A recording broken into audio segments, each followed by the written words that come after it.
Jeg havde bedt det offentlige om hjælp, og jeg havde fulgt deres instrukser, for det giver et tag over hovedet, og ikke at skulle sove i sneen. Jeg siger bare, at det er en mulighed, hvis man vil indordne sig. Ved du hvad, jeg har været i systemet, siden jeg var barn. Jeg har boet på 2 børnehjem, jeg var teenage hjemløs. Jeg har indordnet mig efter systemet. Undskyld, der er folk, der sover. Jeg har prøvet at indordne mig efter systemet. Problemet er bare, at det er ligesom en kontrakt med satan. Man kan vente rigtig, rigtig mange år på en ydelse. Man kan gå hjemløs endda som teenager, hvor systemet ikke gør noget. Og når de gør noget, så er noget af det første, folk faktisk får hjælp med, det er, ja, de siger psykologhjælp. For mig blev det rigtig hurtigt psykiater, og rigtig hurtigt piller. Og sige, du er syg, du er dårlig, diagnose på diagnose, pille på pille. Og de der piller, ærligt, de gjorde bare mere og mere syg og dårlig. Og dem havde jeg ikke lyst til at tage. Det er ikke den hjælp, jeg ønskede. Og så stoppede psykologhjælpen, eller psykiaterhjælpen. Jeg venter stadig på, om jeg kan få nogle samtaler i forhold til de overgreb og ting, jeg har overlevet. Men systemet mener, at jeg kan kun få gratis psykologhjælp, eller psykiaterhjælp, og så er det piller. Har jeg ikke lyst til piller, så jeg kan ikke engang få psykologhjælp. Og så har jeg da bare sådan lidt, okay. Og vi har spurgt, om de kan hjælpe os med herberg. Det kunne de ikke. Vi fandt det selv. Det kostede 6.300. Vi deler en ydelse.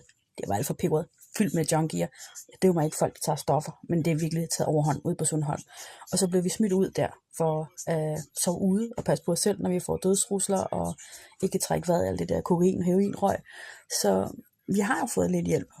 Jeg er blevet førtidspensionist for nogle år siden også. Det er den bedste hjælp, jeg nogensinde har fået, og jeg tror bare, at jeg skal slutte mit hold kæft bolsje og ikke regne med mere. Og så deler vi bare den og samler under sats, samtidig med de trækker nu i SU og hvad jeg ellers skylder systemet.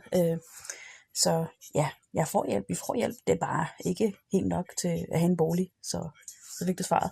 Og lige nu, så sidder vi faktisk, vi vil gerne bare van life nu, men jeg prøver stadig at give systemet en chance. Jeg er i kontakt med dem. Det er bare ikke så simpelt. For eksempel nu har jeg fået at vide, at det har været ikke helt i orden at bare sige til mig ved skranken, at du kan ikke få en bolig, eller du kan ikke komme fra akutboliglisten, og du er ikke målgruppen for det i 4-5 kommuner. At man har krav på at i hvert fald søge om at komme på akutboliglisten, og der har jeg fået hjælp til Takasand. Og det har hjulpet os med at skrive den her ansøgning og e-boks og alt det der, vi ikke er så gode til. Men bare for at få svar på, om du overhovedet kommer på akutboliglisten, der venter du 10 uger. De her 10 uger er ikke engang gået. Og efter svaret, så er akutboliglisten bare ikke så akut, som folk går og tror. Jeg kender allerede en, der har været på akutboliglisten i over et halvt år. Så it's not that simple, guys. It's just not. Desuden er det også offentligt at være anbragt og være på børnehjem. Og nogle af de ting, der er sket på de her børnehjem, og det gælder både med, hvad der sker med nogle af de voksne. Svigt, omsorgssvigt, ingen mad, ingen pasning, ingen lektiehjælp, ingen vækning til skole, overgreb fra andre børn, ikke hjælp med at anmelde dig ordentligt, ikke noget retfærdighed, vær okay med at rende på gaden det meste af tiden. Det var jo også hjælp.